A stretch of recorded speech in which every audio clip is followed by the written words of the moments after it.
Bismillahirrahmanirrahim. Alhamdulillahirabbil alamin. Wassalatu wassalamu ala asyrafil anbiya'i wal mursalin wa ala alihi wa ashabihi ajma'in, amma ba'du. Faqad qala Allah ta'ala fil Qur'anil Karim, a'udzu billahi minasy syaithanir rajim. Bismillahirrahmanirrahim. Walal akhiratu khairul laka minal ula,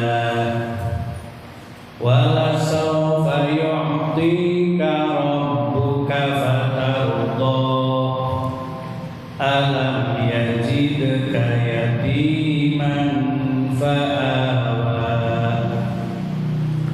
wa wajadaka dhallan fahada, wa wajadaka 'ailan fa'agna, fa ammal yatima fala taqhar, wa ammas sa'ila fala tanhar, wa amma bi ni'mati rabbika fahaddits. Shadaqallahul azim. Alhamdulillah malam ini bisa taklim. Mudah-mudahan taklim kita jadi amal baik. Mudah-mudahan taklim kita jadi wasilah husnul khotimah. Mudah-mudahan jadi wasilah kita diselamatkan minat dunia ilal akhirah. Amin ya Allah ya rabbal alamin. Para jemaah sekalian, saya mereview kembali pembahasan sebelumnya, ad-duha. Pertama, Allah bersumpah dengan waktu duha dan waktu malam. Kenapa dipilih waktu duha? Karena ada kejadian istimewa. Nomor satu, ditundukkannya para tukang sihir oleh Nabi Musa di waktu duha. Nomor dua, Allah berdialog langsung dengan Nabi Musa itu waktu duha. Sehingga Imam Nawawi menjelaskan alasan dikhususkannya waktu duha adalah karena dua kejadian tersebut. Yang kedua, Allah bersumpah dengan waktu malam. Kenapa Allah bersumpah dengan waktu malam? Di antara alasannya adalah Allah Subhanahu wa ta'ala memberikan mukjizat kepada Nabi Muhammad berupa Isra dan Mi'raj, yaitu terjadinya pada waktu malam. Ini yang pertama. Yang kedua,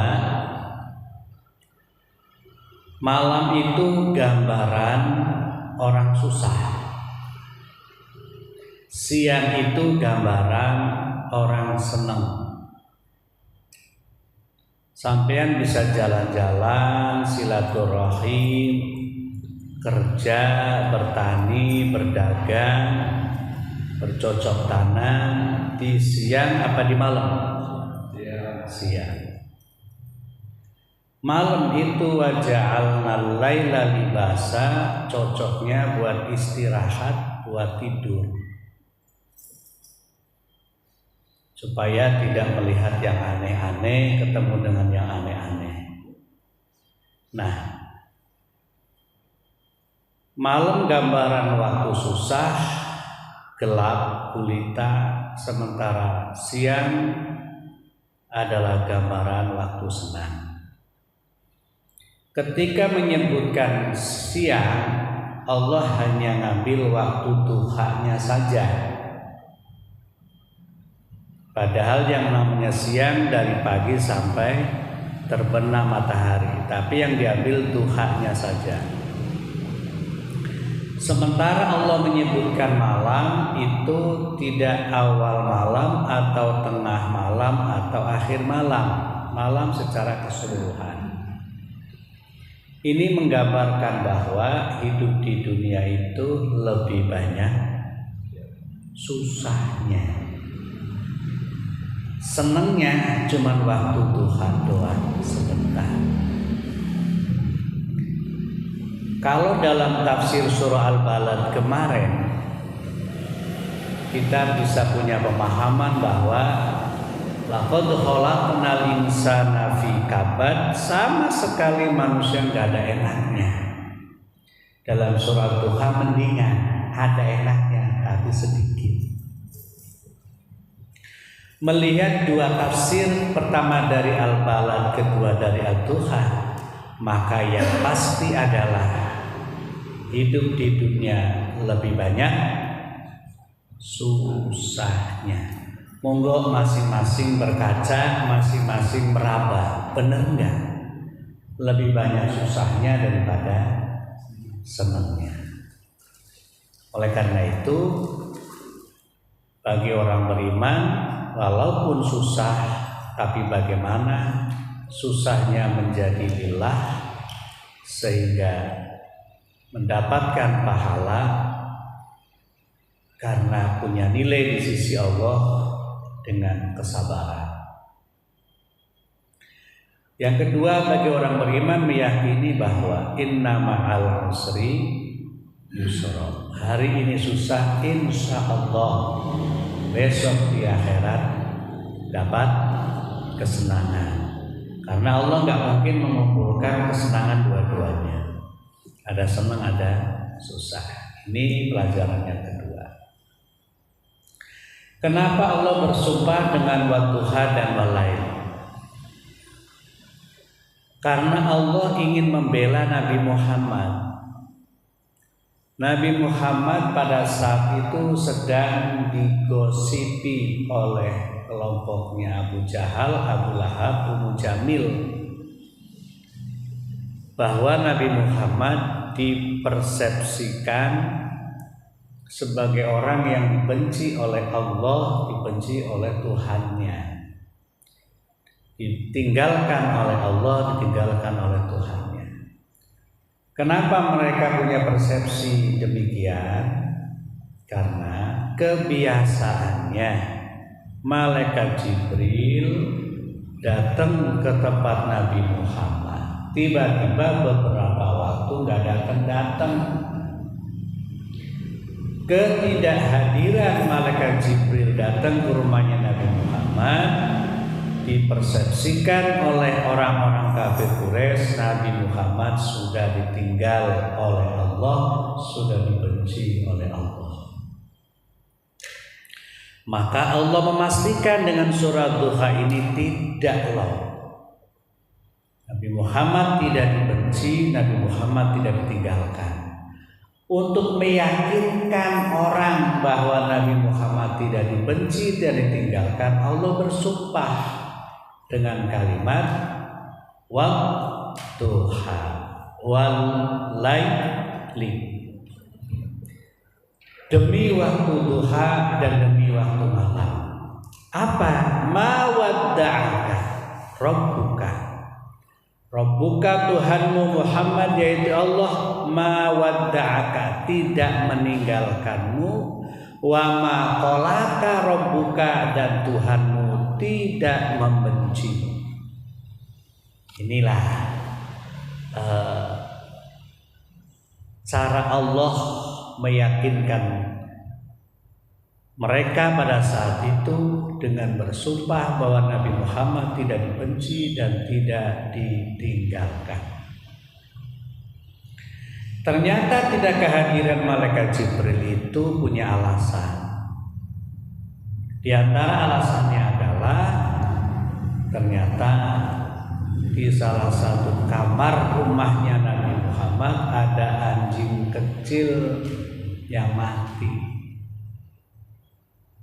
Kata malaikat Jibril, tahukah engkau ya Muhammad, amma alimta ya Rasulullah,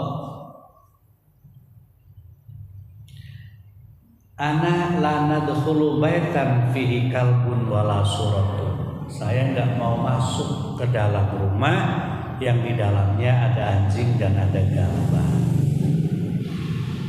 Ya dibuanglah anjing itu. Setelah dibuang barulah malaikat Jibril datang ke rumahnya Nabi Muhammad. Itu seperti itu. Dengan kejadian ini kemudian Allah menyampaikan walal akhiratu khairun laka minal ula. Tafsirannya walil ahwalil atiyati khairun laka minal wadiyah madiyah. Ka'annahu ta'ala wa'adahu bi'annahu sayazidu kulla yaumin izzan ila izzin wa mansoban ila mansobin. Seakan Allah berjanji wahai Muhammad, setelah kejadian itu tidak akan pernah terjadi lagi hal yang seperti itu yang menyebabkan Nabi Muhammad digosipkan, dibenci Allah, ditinggalkan Allah. Walal akhiratu khairun laka minal ula, yang akhir, yang besok-besok itu justru Nabi Muhammad derajatnya akan semakin ditinggikan oleh Allah. Kedudukannya akan semakin dinaikkan oleh Allah Subhanahu wa taala. Kemuliaannya akan semakin ditambah oleh Allah Subhanahu wa taala dengan sebab kejadian seperti itu. Jadi walal akhiratu khairun laka minal ula itu seperti itu. Itu tafsiran pertama dari walal akhiratu khairun laka minal ula. Tafsiran yang kedua adalah pengertian dari walal akhiratu khairun laka minal ula.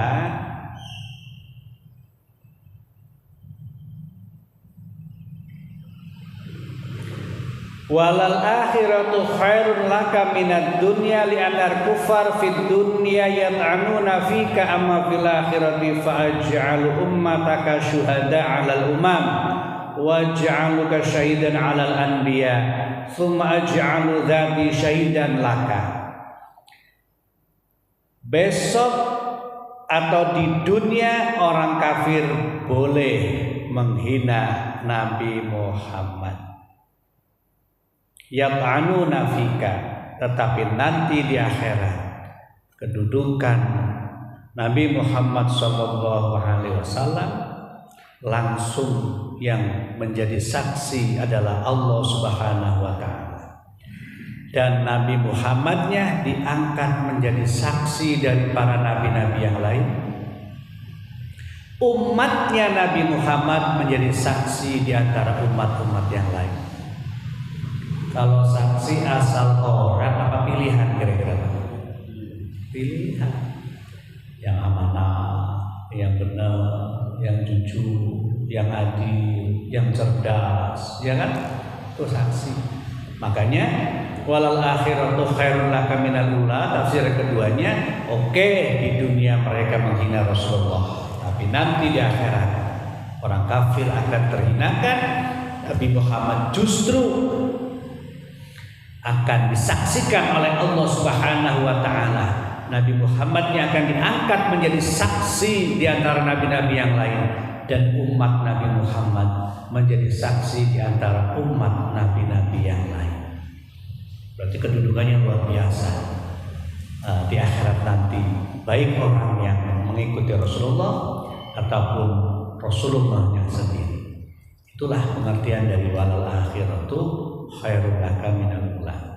Nah, para jamaah sekalian, kita harus punya target. Walaupun ayat ini turun kepada Nabi Muhammad terkait dengan bantahan Allah kepada orang kafir atas anggapan mereka Nabi Muhammad telah ditinggalkan dan dibenci oleh Tuhannya, tapi ayat ini pun juga untuk kita. Bagaimana akhirat kita khairun, harus lebih baik daripada kita di dunia. Atau bahasa lainnya adalah akhirat adalah lebih bagus, lebih hakiki, lebih diutamakan daripada hidup di dunia. Artinya biar hari ini kita lebih banyak susahnya, yang penting akhirat kita jauh lebih baik. Karena akhirat dunia ini adalah sebagai mazro'ah, sebagai tempat kita bekerja, tempat kita bercocok tanam, tempat kita melakukan aktivitas. Upahnya, honornya, panennya, gajiannya besok nanti di akhirat. Itu harus jadi keyakinan kita, Pak. Kalau itu menjadi keyakinan kita, ya kita akan nerimo, ridho dengan apapun yang menjadi keputusan Allah Subhanahu wa Ta'ala. Itu seperti itu, karena sering disampaikan bahwa kemarin di alam rahim kita hidup, sekarang di dunia kita hidup, besok di alam kubur kita hidup, nanti di akhirat kita hidup, bahwa manusia adalah akan hidup selamanya. Nah, kehidupan alam rahim akan menentukan kehidupan alam dunia. Kehidupan alam dunia akan menentukan kehidupan alam kubur. Kehidupan alam kubur akan menentukan kehidupan alam akhirat. Yuk kita perhatikan. Pertama, ketika di alam rahim, ya kan, banyak para akademisi, para praktisi pendidikan dalam beberapa penelitiannya, mereka punya kesimpulan besar bahwa pendidikan itu dimulai tidak ketika umur 6 tahun atau 5 tahun atau 4 tahun, tapi pendidikan itu adalah dimulai dari bayi dalam kandungan. Ketika sudah ditiupkan roh, ditiupkan nyawa. Nah, apa yang kita kerjakan sebagai orang tua, apa yang kita lakukan sebagai orang tua terhadap janin yang ada dalam kandungan, maka akan berpengaruh banyak ketika anak sudah dilahirkan. Imam Syafi'i, Pak, itu kan di kandungan berapa tahun? 2 tahun. Hafal Quran berapa tahun? 4 tahun. Ada nggak yang 4 tahun hafal Quran? Baru pada belajar ngomong ya. Karena dididiknya kan dari mulai di kandungan. Coba kita lihat anak-anak yang hebat-hebat itu. Dididiknya dari mulai dalam kandungan. Sehingga kesimpulannya, pendidikan dalam kandungan akan berpengaruh menentukan kehidupan di dunia. Nah, satu ya. Yang kedua, kehidupan di dunia akan menentukan kehidupan di alam kubur. Kalau di dunia amalnya banyak, bagus, ikhlas, diterima, di kuburnya dapat nikmat nggak kira-kira? Dapat nikmat. Tapi ketika di dunianya jahat, penodong, pembunuh, misalnya penipu, pelaku riba, pelaku kejahatan, kira-kira di alam kuburnya dapat nikmat atau siksa? Siksa. Berarti kehidupan dunia menentukan kehidupan di alam kubur. Bahkan pada proses awal mencabut nyawa pun ada yang ghurqa, ada yang nasto. Bedanya apa? Ghurqa mereka orang-orang yang jahat ketika di dunia, nasto orang-orang yang baik ketika di dunia. Berarti kehidupan di dunia pun menentukan kehidupan di alam kubur. Dah. Berikutnya, kalau orang dapat nikmat kubur, kira-kira di nerakanya disiksa enggak? Alam kubur sebagai pintu gerbang kehidupan akhirat. Insya Allah kalau di alam kubur ini dapat nikmat, di sana pun akan dapat nikmat. Banyak kemudahan-kemudahan, ya tentunya melalui proses hisab dan seterusnya. Artinya adalah kehidupan kita satu dari alam rahim, alam dunia, alam kubur dan alam akhirat. Nah, walal akhiratu, yang akhir itu yang khairun, yang lebih baik untuk kita, harus lebih baik. Walal akhiratu khairun laka minal ula, yang akhir kan akhirat, rahim, dunia, kubur, akhirat. Yang akhir harus lebih baik. Kalau akhir itu baik, ditentukan dari awal tadi, dari alam kubur, alam kubur dari alam dunia, alam dunia dari alam rahim, dan seterusnya. Begitu Pak. Oleh karena itu walal akhiratu khairun laka minal ula, bismillah menjadi target kita. Besok harus lebih baik, ya kan? Besok harus lebih utama. Atau mungkin bahasanya langsung saja kesimpulan besar, kehidupan besok adalah kehidupan yang hakiki, kehidupan yang sesungguhnya, kehidupan yang sebenarnya. Hari ini tidak. Nah, buktinya, kita di sini ketika merasakan kenikmatannya enggak baik. Kalau di akhirat sana makan aja kan kita paling enaknya di tenggorokan doang kan Pak. Kalau di akhirat, ibaratnya di surga itu sampai makan itu nikmatnya sampai dalam perut, bahasanya begitu. Karena rahmat Allah itu di dunia hanya 1 dibagi sekian, tapi di akhirat 99, jelas berbeda. Maka wal akhiratu khairul laka minal ula. Orang yang cerdas adalah orang yang selalu berorientasi ke belakang, berorientasi nanti, berorientasi akhir, berorientasi akhirat. Itu orang yang cerdas. Orang cerdas. Ya di dunia paling apa ya Pak? Ya kan? Nah, seperti contoh kakak saya lah kemarin yang meninggal, yang digratisin ambulannya Pak Ilham. Ya, itu dimimpikan dengan macam-macam orang ya, itu dapat nikmat gitu. Di sana lebih nikmat, lebih enak daripada di dunia gitu kan. Nah, kalau mimpi seperti itu kan lebih banyak benernya Pak. Lebih banyak benernya. Karena kehidupan yang namanya nikmat ya besok hakikinya.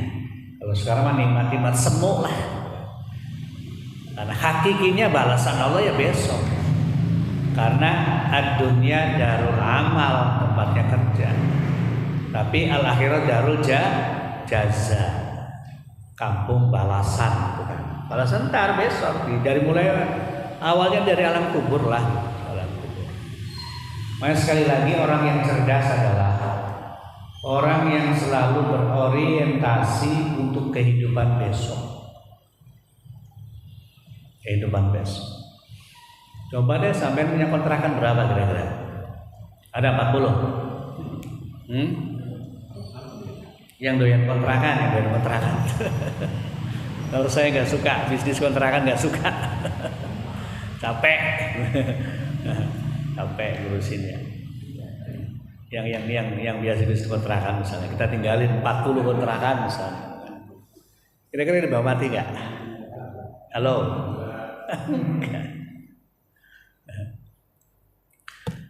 Pernah seorang sahabat bertanya kepada Rasul.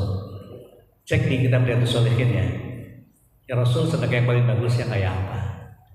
Yang paling bagus itu adalah sahihun tahsyal faqra, dalam kondisi masih sehat, seger buger, takut miskin, ya kan?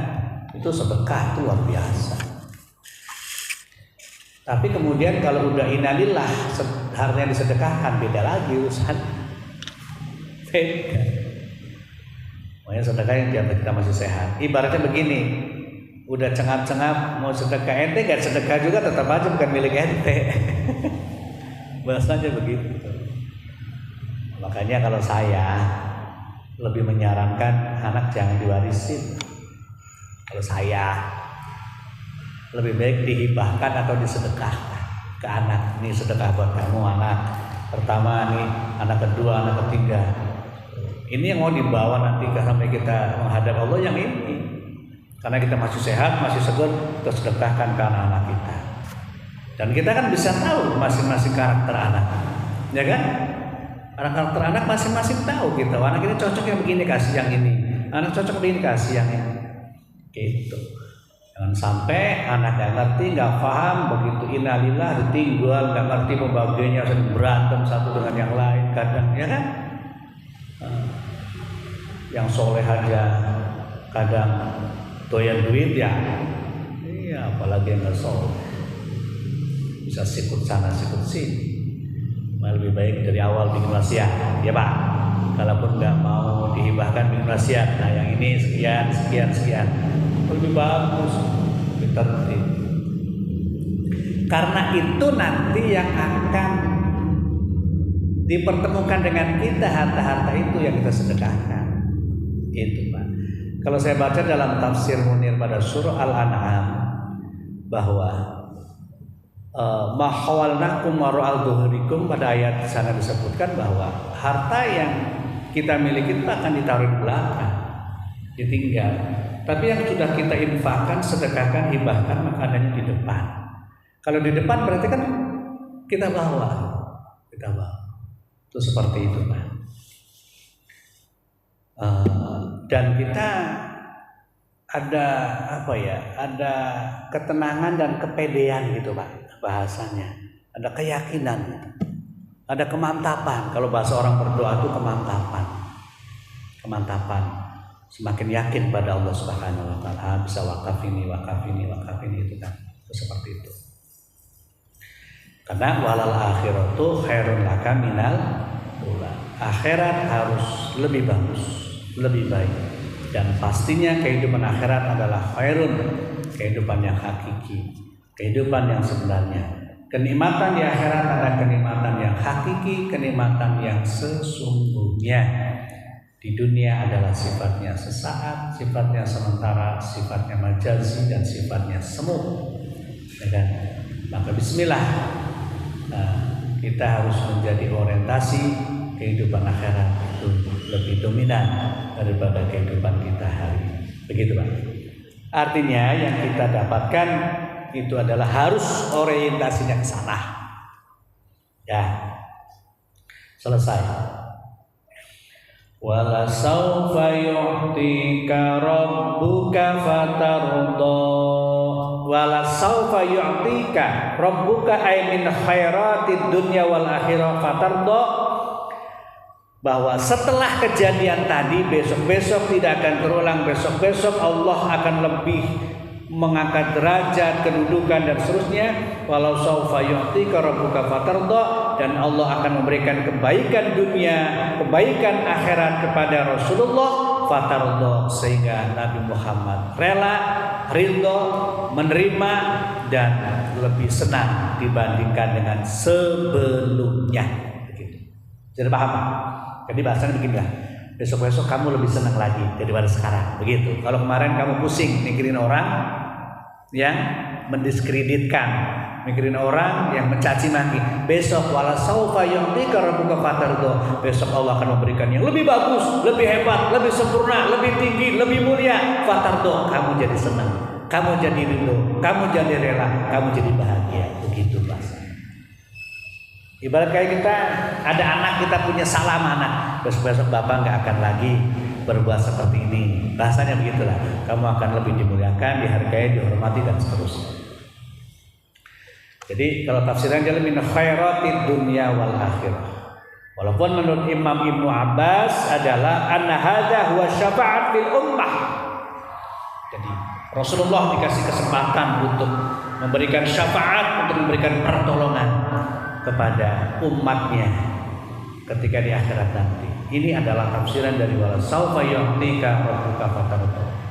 Sehingga ketika Rasulullah diberi kesempatan untuk memberikan pertolongan, memberikan syafaat kepada umatnya, maka Rasulullah jadi senang gitu Pak. Karena Rasulullah itu hidupnya adalah bagaimana supaya nyelamatin orang, nyenengin orang. Ketika Rasul dikasih kesempatan untuk memberikan pertolongan kepada orang, memberikan syafaat kepada orang, Rasulullah merasa senang, merasa bahagia. Fatardo.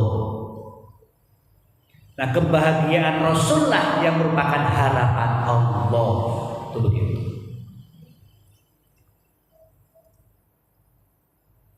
Makanya disebutkan lima nuzilat hadil ayat qala idzan la ardi wa wahidun min ummati finnar. Ketika turun ayat ini, kemudian Rasulullah mengatakan, oleh karena itu la ardi, saya enggak ridho,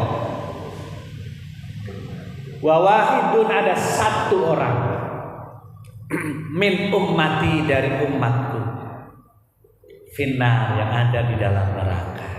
Luar biasa Rasulullah itu. Makanya sering ya dalam kehidupan kita ngambek sama orang, benci sama orang, gitu kan? Marah sama orang. Ngapain pakai marah, benci, ngambek? Ya kan? Sementara Rasulullah mengajarkan kepada kita, umatnya ada yang susah aja gak ridho, satu pun umatku ada yang masuk neraka, aku gak ridho, kata Rasul. Karena Rasul begitu, dikasihlah kesempatan Rasul untuk memberikan syafaat. Ini wala sawfa yu'tika rabbuka fatardo, itu tafsirannya begitu. Nah, kalau kita ngambek dengan orang, marah dengan orang, baperan dengan orang, berarti bagaimana? Berarti ada kebencian kan? Nggak suka kalau ada orang seneng kan? Nah, itu masalahnya. Masalah seperti itu.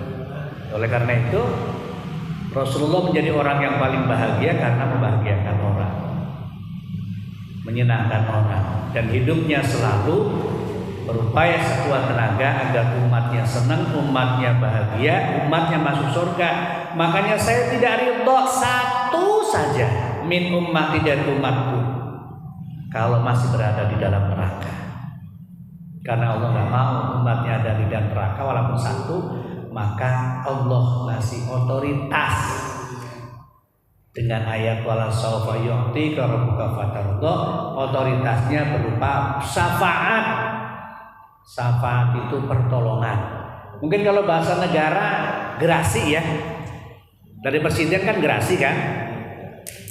Rasul itu punya gerasi. Kalau gerasinya presiden untuk mengurangi masa tahanan kan. Nah, ya di akhirat syafaat namanya Rasul itu untuk mengangkat orang yang ada dalam tahanan, dalam neraka, begitu. Kan nggak semua orang dapat gerasi, ya kan? Yang kedua, tidak semua orang dapat kesempatan untuk memberikan gerasi, hanya presiden, ya kan? Hanya presiden. Nah, di akhirat adalah Allah memberikan otoritas kepada Rasulullah berupa syafaat. Ya, analoginya di dunia gerasi lah analoginya. Itu tafsiran dari wala sawfa yu'tika rabbuka fatardo. Dah selesai.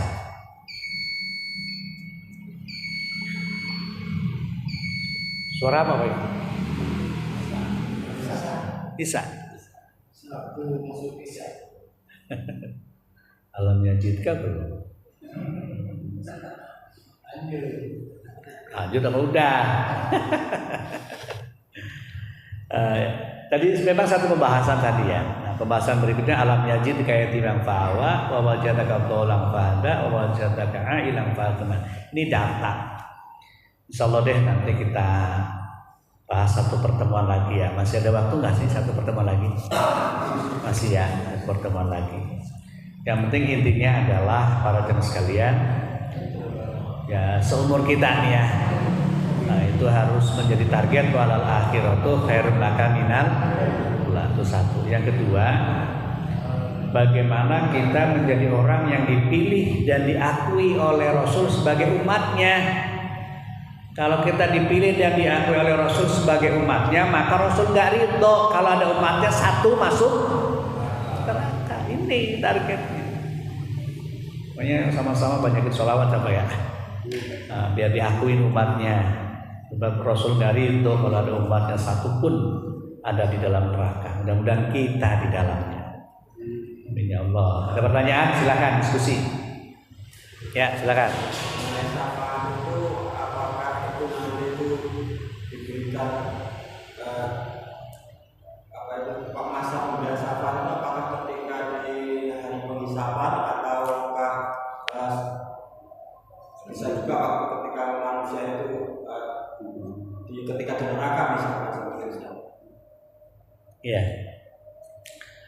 Pada intinya kan syafaat itu pertolongan. Ada syafaatul uzma, pertolongan besar yang Rasulullah berikan pada umatnya adalah di saat mereka ingin mendapatkan sebuah keputusan yang pasti. Setelah kepada Nabi Adam nggak bisa, Nabi Idris, Hud, Soleh sampai kepada Nabi Isa. Satu-satunya Nabi yang bisa memberikan syafaatul uzma adalah Rasulullah Nabi Muhammad SAW, sehingga terjadilah sebuah keputusan.